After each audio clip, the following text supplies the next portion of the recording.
CM Chandrababu నాయకత్వంలో రాష్ట్రానికి ఇక అన్ని మంచి రోజులే అన్నారు నారా భువనేశ్వరి.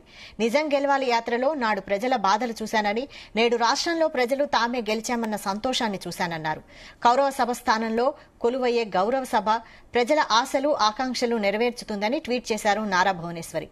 పోలవరం ప్రాజెక్టు పరిశీలనకు వెళ్లిన ముఖ్యమంత్రి నారా చంద్రబాబు నాయుడు ఫోటోలను ఈ సందర్భంగా ట్వీట్ చేశారు.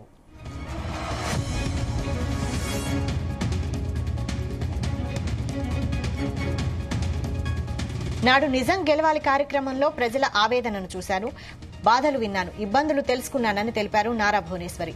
తాను కోరుకున్నట్లుగానే అద్భుతమైన ప్రజా తీర్పుతో ప్రజా పాలన మొదలైందన్నారు. ప్రస్తుతం రాష్ట్రంలో ఎక్కడ చూసినా ప్రజలు తామే గెలిచామన్నంత సంతోషంలో ఉన్నారని, స్వేచ్ఛగా మాట్లాడుతున్నారని, తమ అభిప్రాయాలు చెప్పగలుగుతున్నారని సంతోషం వ్యక్తం చేశారు. రాష్ట్ర ప్రజల ఆశలు మళ్లీ చిగురుస్తున్నాయని, ఇది తన మనసుకు ఎంతో సంతోషాన్నిచ్చిందని, ఇక ప్రజలకు అంతా మంచి జరుగుతుందని ట్వీట్ చేశారు.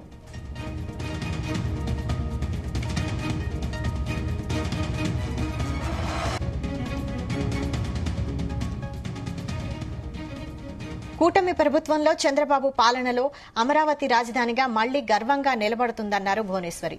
రాజధాని రైతుల పోరాటాలు ఫలించి వారి జీవితాల్లో చీకట్లు తొలగిపోయాయన్నారు. చంద్రబాబు దీక్ష పట్టుదలతో పోలవరం సవాళ్లను, విధ్వంసాన్ని అధిగమించి ముందడుగు వేస్తుందన్నారు. ప్రాణాలు పణంగా పెట్టి పనిచేసిన పార్టీ కార్యకర్తలకు గౌరవం దక్కుతుందని తెలిపారు. ప్రజల ఆశలు ఆకాంక్షలను నెరవేర్చే బాధ్యత ప్రజాప్రభుత్వం తీసుకుంటుందనే పూర్తి నమ్మకం తనకుందన్నారు.